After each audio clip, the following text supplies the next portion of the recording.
I'm trusting the council with these plans, but the Queen mustn't know.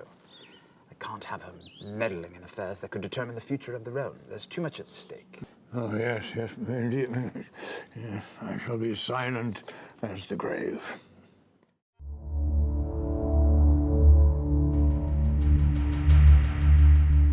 Brian Cogman wrote the script, and Alex Zakharov, our director, had the really inspired idea where each of those three scenes bleeds into each other. And so Tyrion is basically using the same ruse on three different men. It's a trick that comes straight from the book where Tyrion knows someone's been betraying the former hands and giving information to his sister, and he wants to know who it is. But remember, you must tell no one. Tell no one what? The scene is almost like a manifestation of how Tyrion's mind works, where all three of these pieces are the part of a whole, and you never would have gotten the sense of that you get from the scene if Alec hadn't shot it so brilliantly. The thing about Tyrion is he has respect for these men. He might not like them. He doesn't really like them, most of them, but he does respect them. He respects their minds and how crafty they are. He's not just trying to find a piece of information. He's trying to send a message about who the new sheriff in town is and how that sheriff operates. He wants everyone to know that he knows how this game is played. Oh, and remember, the Queen mustn't know. Rise. Remove your helm.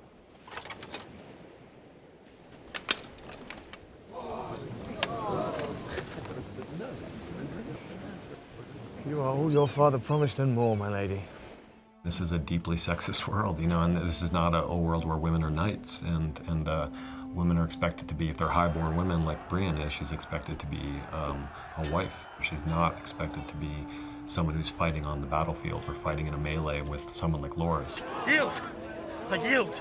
And she's constantly having to show that she's actually just as good at this as the men are, and in fact better. I mean, Loras is a quite renowned fighter, and she beats him. This is a world where power has a male face, and Brienne's come from a place where she was allowed to pursue her dreams. She was allowed to be who she really was in the way that Ned was letting Arya become who she really wanted to be.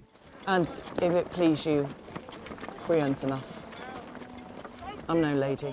There's this wonderful moment that's not even verbal, it's just all on Michelle Fairley's face when she hears those words from Brienne, and you kind of know if you've been watching the series, she's thinking about Arya, and this girl she loves so much she hasn't seen in such a long time, and Brienne is very different in some respects from Arya, but on the other hand, you could see Arya really admiring Brienne because she always kind of wanted to be that. I think Catelyn sees a real connection between these two sword-fighting women.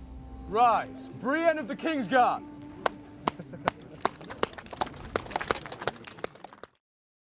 You'd have our father bow down to your other family.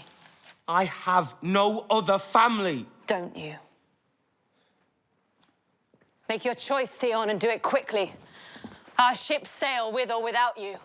Everyone's felt the imposter complex. Everyone's found themselves in a position where they're trying to act like they belong in a place where they don't belong. I think there's something universal about that feeling, and Theon is just almost the pure embodiment of that. I think part of him is kind of like, well, you have to be true to your family, and Rob probably should have listened to Catelyn's advice and not been so dunderheaded as to send Theon Greyjoy off to Balon Greyjoy without expecting that Theon's loyalties might be compromised. I've always loved Theon. I always loved the character in the books, and I always loved the prospect of what he could be in our series. And it all comes down to this. He's having a long, dark night of the soul. He has to make a decision. T.S. Eliot talked about the objective correlative, which is that object that can provide the emotional resonance and make it seem real, as opposed to just talking about loyalty. You actually have it. You have that object there. It's the letter. It's all about what he does with this letter. The burning of the letter tells you what you need to know about the choice he's made, but the baptism scene shows you more visibly and more intuitively what it means to him to be accepted into his family and to become a real member of his family for the first time in as long as he can remember. It's one of those scenes we love because there's so much that's conveyed without any dialogue. Just the visual imagery conveys what you need to know, and then it's also just Alfie's performance, and what you see on his face as the water's going down his head. What is dead may never die.